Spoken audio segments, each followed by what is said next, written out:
Bienvenue sur Les Jours d'avant, un lieu où le passé revient par éclat tendre et familier. Vous souvenez-vous de ces cigarettes en chocolat, symbole d'un monde d'adultes que l'on rêvait d'atteindre? Ou de l'odeur d'un magazine Tintin encore tiède, tout juste sorti du kiosque? Et si nous redécouvrions ensemble ces petits trésors oubliés, installez-vous confortablement, la mémoire commence à parler. Je viens de cette époque où devenir grand commençait par une cigarette en chocolat.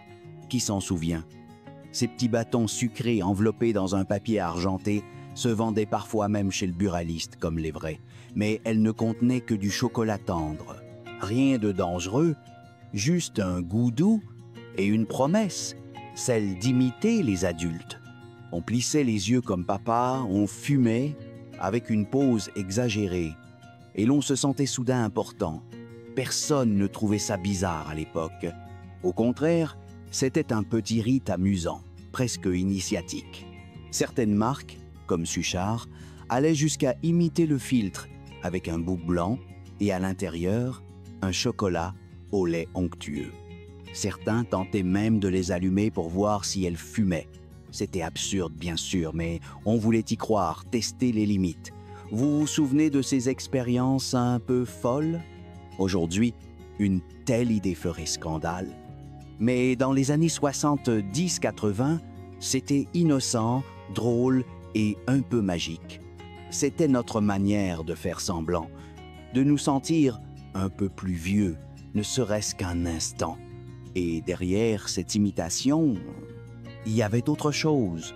On singeait les gestes de nos parents, des acteurs à la télé, des héros du grand écran. Ces cigarettes étaient des ponts entre l'enfance et l'adolescence, entre le jeu et le rêve. Où sont-elles passées, ces petites boîtes? Elles ne se vendent plus. Mais si l'on en retrouvait une, là, dans un vieux tiroir, est-ce que vous la goûteriez encore, juste pour retrouver ce moment? Le dimanche matin chez ma grand-mère avait un parfum inoubliable, celui des pommes chaudes, de la cannelle et d'une touche discrète de vanille. Tandis que les adultes regardaient l'émission matinale à la télé, nous étions tous dans la cuisine, là où la porcelaine teintait et où le vieux percolateur chantait doucement. Vous vous souvenez comment elle étalait la pâte? Elle murmurait « On touche pas, c'est chaud !» pendant que nous attendions, impatients, le couteau pour égaliser les bords. La tarte, ce n'était pas juste un dessert, c'était le cœur du dimanche. Elle réunissait tout le monde, les grands, les petits, ceux qui parlaient fort et ceux qui se taisaient. La tarte aux pommes, c'est le goût de l'enfance. C'est quand le temps ne comptait pas, quand rien ne faisait mal et que la journée semblait infinie. Quand enfiler un tablier signifiait participer à quelque chose d'important. Et puis venait la récompense. Une première bouchée, tiède, croustillante, sucrée. Le monde entier s'arrêtait là. Ma grand-mère n'a jamais noté ses recettes. Elle cuisinait à l'instinct. Pourtant, c'était toujours parfait. Pourquoi? Être parce qu'elle y mettait quelque chose d'autre que du sucre et des pommes. Une tendresse invisible, une générosité d'un autre temps. Ce goût-là, vous le reconnaîtriez aujourd'hui. En fermant les yeux, vous sentez encore la texture, l'odeur. C'est ça, la magie de la mémoire. Une sensation réveille tout un monde. Il y avait dans la maison un objet un peu magique, notre tout premier téléviseur portable. Petit écran, noir et blanc, bouton qui craquait, antenne télescopique un peu tordue. Il passait de la cuisine à la chambre, mais surtout, il devenait la fenêtre vers l'interdit quand tout le monde dormait. Vous faisiez pareil, attendre que les parents aillent se coucher, s'enfouir sous une couverture, poser la télé tout près et baisser le son au minimum. Et là, le monde s'ouvrait. Les émissions tardives, les films mystérieux, les dessins animés rediffusés à une heure improbable. Certaines chaînes passaient des programmes pour enfants tard. Dans la soirée, une vraie transgression. Le logo de FR3 en haut à droite, avec cette typographie d'époque, restait suspendu dans l'obscurité comme une veilleuse du passé. Et cette peur délicieuse de se faire surprendre. Le moindre craquement de parquet, un pas dans le couloir, le cœur s'emballait. Le téléviseur glissait sous le lit, les yeux se fermaient, le souffle se calmait. Le frisson d'avoir regardé en cachette valait plus que le film lui-même. Ce téléviseur n'était pas qu'un appareil, il était un passeport. Un billet vers le monde des grands, que nous espionnions avec fascination. Aujourd'hui, tout est accessible à la demande. Mais cette magie-là, celle de l'attente, de l'interdit, de l'instant volé, elle a disparu. Et vous souvenez-vous du tout dernier programme que vous avez vu la nuit en secret? La cour de l'école, après les cours, devenait une scène de compétition, celle où celui qui avait l'élastique régnait en maître. Un simple morceau de caoutchouc blanc noué en cercle, et nous voilà plongés dans une chorégraphie joyeuse. Vous vous rappelez les niveaux? Cheville, genoux, hanches, taille, scandés comme une comptine, sous les sauts rapides et précis. Une erreur, et l'on passait la main. Une réussite, et l'on montait toujours plus haut, tel un champion olympique. Nos chaussures étaient modestes mais efficaces. Des baskets légères, des trétormes bleus ou les batas blanches classiques. Parfois même, on sautait en chaussettes. Quand les semelles étaient trop usées, on s'adaptait. L'élastique ne coûtait rien, mais valait tout. Il unissait. Il ne jugeait pas. Il transformait le plus simple des objets en instrument de lien, de rire, de rivalité amicale. Et les jours de pluie, on attachait l'élastique entre deux chaises, dans la cuisine. On jouait seul, dans un silence concentré. Et si quelqu'un avait un élastique coloré bleu, rouge, vert, il devenait une star du jour. Aujourd'hui, les cours d'école résonnent autrement. Les téléphones ont remplacé les chants. Mais au fond de nos souvenirs, le claquement de l'élastique et les éclats de rire restent intacts. Et vous, souvenez-vous encore des mouvements exacts, du rythme, des mots que l'on chantait en sautant? La glace mystère, rien que le nom suffisait à éveiller notre curiosité. Ce n'était pas une simple crème glacée, c'était une énigme enrobée de douceur. Vous vous souvenez de son emballage doré et blanc? Un écrin élégant, presque luxueux, on se sentait grand rien qu'en la tenant. La dégustation était un rituel. D'abord, la vanille onctueuse, ensuite une fine coque de noisettes caramélisées, puis au centre, le cœur chocolaté. Dense, riche, presque truffé. Il fallait y aller doucement, comme si l'on découvrait un trésor. Ce n'était pas une glace à manger en courant. Elle exigeait du silence, de l'attention. Elle se méritait. On l'achetait au café du coin, celui où l'air conditionné sentait le tabac froid et la machine à expresso. On la choisissait avec soin, parfois même deux, une pour maintenant, une pour plus tard. Mais ce plus tard ne durait jamais plus d'une heure. Nos parents nous autorisaient mystère pour des occasions. C'était la glace des grands jours. Et nous la savourions avec la lenteur solennelle des grands dîners. Aujourd'hui, les rayons surgelés regorgent d'alternatives. Mais mystère, elle semble s'être évaporée avec une époque plus lente, plus précieuse. Et vous, si vous retrouviez cette glace aujourd'hui, est-ce que le goût serait le même? Est-ce que l'émotion reviendrait d'un coup à la première cuillerée? Être enfant dans les années 70 ou 80, c'était aussi attendre chaque semaine la sortie du nouveau Tintin ou du Spirou. Vous vous rappelez cette impatience?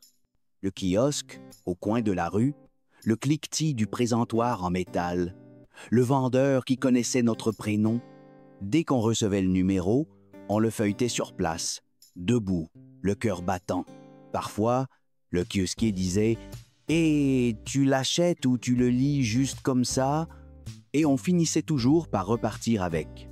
Tintine, avec ses traits nets, ses aventures aux quatre coins du globe, nous faisait voyager. Spirou, plus fou, plus coloré, plus drôle, était une explosion d'énergie. On connaissait chaque héros, chaque réplique, chaque tic de dessin. Et vous, vous souvenez-vous de l'odeur? Cette odeur d'encre fraîche, de papier glacé, un peu piquante, elle reste gravée dans la mémoire. Il suffisait d'ouvrir les pages en grand, de plonger le nez dedans. Rien n'y ressemblait. On échangeait les numéros dans la cour de récré, on comparait les styles, on dessinait nos propres planches. On créait des histoires où nos héros vivaient dans notre quartier, dans notre école, dans notre tête.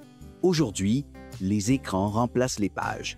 Tout est numérique, fluide, dématérialisé, mais rien ne remplace le poids d'un magazine dans les mains, le bruit d'une page tournée avec excitation, ni ce moment suspendu où l'on entrait dans un monde dessiné juste pour nous.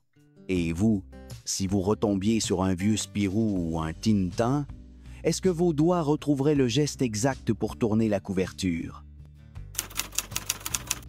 Mon tout premier vrai vélo, c'était un Peugeot.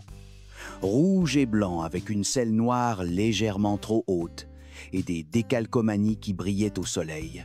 Rien que de le regarder, j'avais l'impression de pouvoir gagner le Tour de France. Avec lui, tout a commencé. La liberté, l'indépendance, l'aventure. On ne roulait pas juste autour du pâté de maison, on partait en mission. Chaque sortie était une expédition, chaque rue une étape. Et nous, on se prenait pour Bernard Hinault ou Laurent Fignon. Les vitesses craquaient un peu, les freins grinçaient parfois, mais on s'en fichait. Ce vélo était un rêve roulant. Nos parents disaient « pas trop loin, hein ?» Mais on allait toujours un peu plus loin, jusqu'à ce coin de forêt, cette montée interdite, cette route qu'on ne devait pas prendre mais qu'on prenait quand même.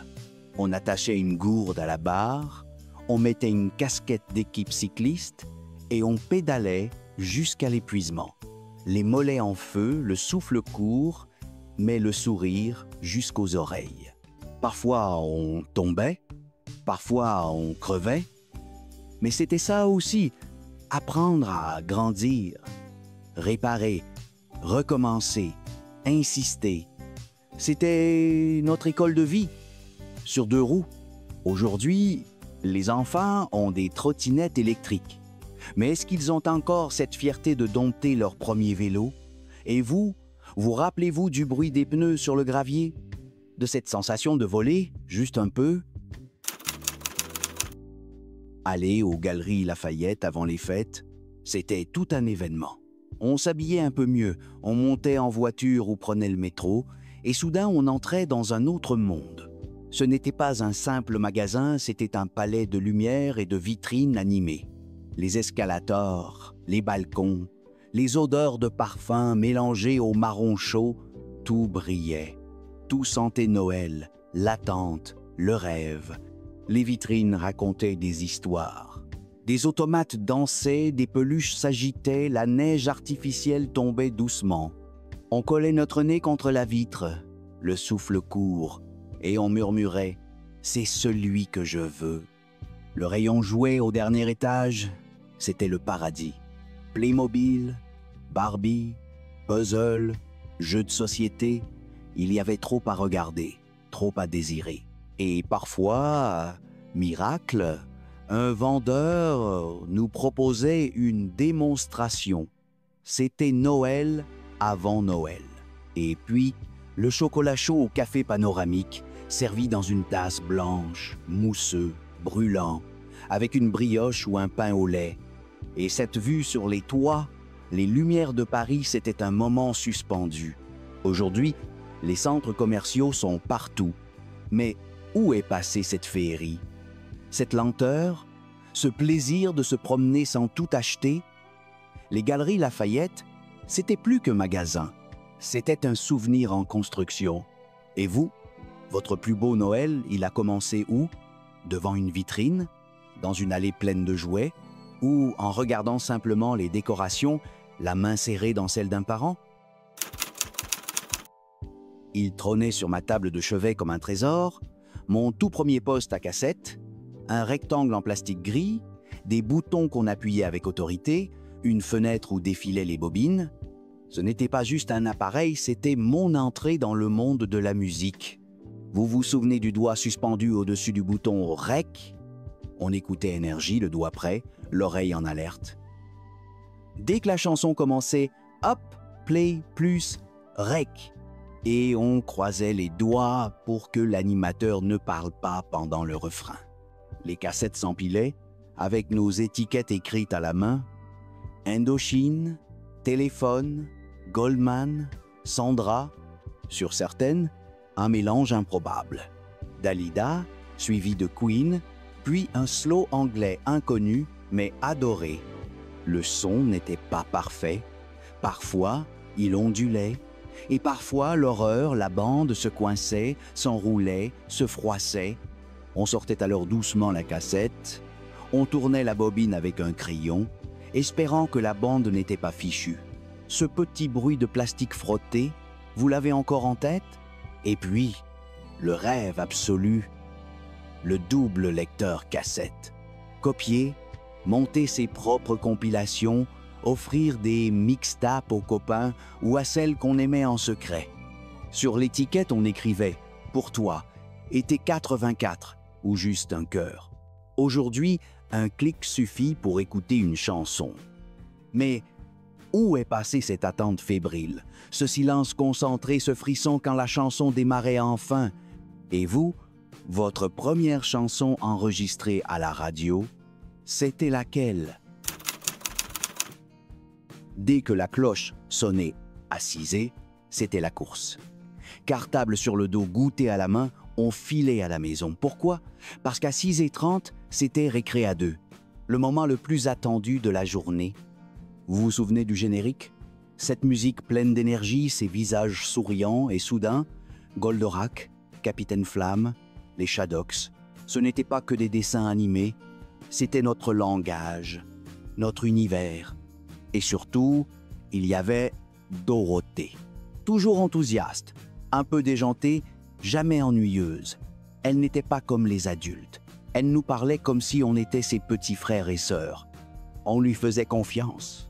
Chaque jour, une surprise. Ulysse 31, mélange de mythologie et de science-fiction. Les mini-pousses, si petits mais si grands dans nos cœurs. On s'asseyait par terre, on ne bougeait plus. Le monde pouvait s'écrouler, on n'aurait rien entendu. Après l'émission, on en parlait dans la cour. Qui avait vu quoi, qui avait raté le début, qui connaissait la suite. On imitait les voix, on chantait les génériques, on rejouait les scènes. Certains enregistraient même l'émission avec leur magnétophone collé au haut-parleur. On n'en perdait pas une miette. Aujourd'hui, les enfants ont accès à des centaines de dessins animés à la demande. Mais sans l'attente, sans la magie de l'instant précis, sans le rendez-vous quotidien. Récré à 2 n'était pas juste une émission, c'était un lien. Et si, ce soir, un vieux poste de télé se rallumait à 16h30, vous seriez devant, vous aussi? Le dimanche, quand le soleil était de la partie, on sortait la nappe à carreaux, le thermos de café, le pain frais, direction le parc. Toute la famille en file indienne, le panier à la main, le cœur léger. Le pique-nique, c'était un rituel. Un moment à part, les adultes choisissaient une pelouse. Nous, on enlevait nos chaussures. On courait, on riait. Et bientôt, le moment sacré du déjeuner. Jambon beurre, œufs durs, pommes, morceaux de fromage, quelques BN au chocolat pour la touche sucrée. Le croustillant du pain, le sel de la tranche de jambon, le beurre qui fondait un peu au soleil. Rien de plus simple, rien de plus parfait. À côté, la bouteille d'orangina, bien fraîche, perlant sous la chaleur. Il fallait l'ouvrir doucement, sinon elle explosait. Et il y avait toujours quelqu'un pour faire sauter la capsule à la volée. On s'allongeait ensuite dans l'herbe, la bouche pleine, les mains collantes, le ventre repu, et parfois, pour les chanceux, un petit projecteur Super 8 sortait du sac, et on regardait des films de famille à la tombée du jour, enroulés dans des plaies encore pleins de miettes et d'histoires. Le pique-nique, ce n'était pas un repas, c'était un état d'esprit. Le monde s'arrêtait, on ne comptait pas le temps, et tout ce qui comptait était là, autour de la nappe. Aujourd'hui, les parcs sont plus propres, les paniers sont en plastique, les boissons viennent en canettes. Mais est-ce qu'on vit encore ce même instant suspendu? Et vous, vous y retourneriez avec un simple jambon beurre, un thermos et votre famille autour? À l'époque où les magnétoscopes étaient rares, un seul objet suffisait à faire briller les yeux. Le projecteur Super 8, il était lourd, sentait le plastique chaud et la mécanique. Et quand papa le sortait du placard, on savait, ce soir, c'est séance de cinéma. On tirait les rideaux, on accrochait un drap blanc sur la porte et tout devenait solennel. Le ronronnement du moteur se lançait, la lumière perçait l'obscurité et les images commençaient à danser sur le mur. Certains avaient des courts-métrages de Disney, d'autres des films familiaux, vacances au bord de la mer, anniversaires, visages d'êtres chers. Papa réglait la mise au point, maman disait de baisser le son du projecteur et nous, on ne clignait plus des yeux. Quand la pellicule sautait ou se coinçait, on entendait un petit cri général « Oh non !» mais toujours avec le sourire. On déroulait doucement, on recollait parfois avec du scotch. Ce n'était pas grave. C'était comme un petit accident de parcours qu'on acceptait. Les images n'étaient pas nettes. Le son n'était pas toujours là. Mais l'émotion, elle, était bien réelle. Regarder ensemble, dans le noir, c'était un moment suspendu, un cocon. Aujourd'hui, tout est digital. On peut revoir 1000 fois une vidéo. Mais est-ce qu'on ressent encore cette magie d'un moment unique, fragile, un peu flou mais profondément vivant? Et vous, votre plus beau souvenir Super 8, il projetait quoi?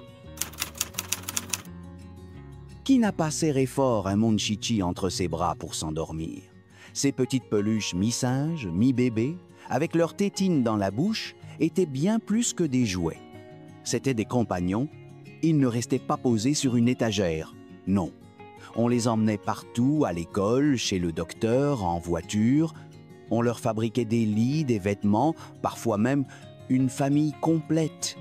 Ils avaient une odeur particulière, mélange de tissu, de vanille et d'enfance. Il y avait les roux, les bruns, les blonds, les jumeaux, et chacun avait un prénom. Perdre son Monchichi, c'était comme perdre un confident. Dans les vitrines des magasins, ils étaient installés en rang, comme s'ils attendaient d'être choisis. Leur regard rond semblait dire « Prends-moi ». Et quand on les tenait enfin, ils tenaient parfaitement dans la main, dans le cœur. Aujourd'hui, les peluches existent toujours, plus bruyantes, plus grandes, plus connectées. Mais est-ce qu'elles ont encore cette présence douce, silencieuse, rassurante? Monchichi ne parlait pas. Il écoutait. Il nous regardait. Il était toujours là, sans condition. Et c'est peut être ça, le plus beau des souvenirs. Et vous, comment s'appelait le vôtre? Le sac de maman, c'était un mystère à lui seul. Il y avait les clés, un agenda, des mouchoirs, du rouge à lèvres et toujours une petite boîte de pastilles Vichy. Blanches, un peu rugueuses, à la forme arrondie, elles avaient ce goût étrange et frais, ni bonbons, ni médicaments, mais quelque part entre les deux. Et quand on râlait, qu'on s'ennuyait ou qu'on toussait, maman disait « Tu veux une Vichy ?» Ce n'était pas une sucrerie. C'était un signe de maturité, un privilège. On la suçait lentement ou on la croquait en cachette et on se sentait un peu plus grand. Elle sentait la menthe, le minéral, une sorte d'élégance discrète. Ce goût, on le retrouvait en voyage, dans les salles d'attente, dans les manteaux d'hiver, toujours discret, toujours là. Chez nous, il y avait une boîte dans chaque tiroir. On en offrait à mamie, on en avait dans la boîte à gants, c'était un réflexe, une habitude douce, une présence familière. Aujourd'hui, les pastilles existent toujours. Mais elles ont changé. Et celles de notre enfance, celles qu'on grignotait en cachette pendant les trajets en voiture, elles ont disparu avec les gestes de nos mères. Et vous, en sentant ce goût-là, retrouveriez-vous le parfum du passé? Dans la forêt près de la ville, on construisait nos premières forteresses. Pas de clous, pas de plans, juste des branches, une vieille couverture et beaucoup d'imagination. Et là, dans notre cabane, on devenait des explorateurs, des espions, des héros. Ce n'était pas seulement un abri, c'était un monde à part. Un endroit où les règles des adultes ne s'appliquaient pas. On s'y partageait des secrets, on y grignotait des tartines à la confiture, on y rêvait à voix haute. Quelqu'un apportait une corde, un autre une boîte de conserve vide, et c'était une alarme ou une gamelle. Un simple morceau de ficelle devenait une frontière, une carte, une histoire. Les filles passaient parfois en visite, mais souvent c'était notre bastion. L'entrée était gardée. Il fallait un mot de passe. Vous vous souvenez? 3 coups de sifflet, un coup sur le tronc. Les bâtons étaient des fusils, les pierres des trésors, le silence des bois un immense terrain d'aventure. On faisait des tours de garde, on écrivait des journaux secrets, on fabriquait même des drapeaux. Et si la pluie commençait à tomber, on restait. Jusqu'au dernier instant. Aujourd'hui, les forêts sont plus silencieuses. Les enfants y passent vite. Mais autrefois, c'était notre royaume, là où l'on devenait courageux, malin, solidaire, sans que personne nous regarde. Et vous, vous sauriez encore retrouver le chemin jusqu'à votre cabane? Le vieux tronc, le talus caché, peut être qu'il est encore là, à attendre. Il y a tant de douceur dans ces souvenirs simples. Une cigarette en chocolat, le ronron du projecteur, des miettes de baguette sur une couverture. Tout cela, ce sont les battements d'un temps qu'on ne retrouve que dans la mémoire. Si vous avez souri, ne serait-ce qu'une fois, alors nous avons voyagé ensemble. Et des souvenirs, il en reste tant à partager. Peut-être en avez-vous aussi? Écrivez-les en commentaire. Et si ce voyage vous a plu, laissez un petit cœur, cela nous dira qu'on continue.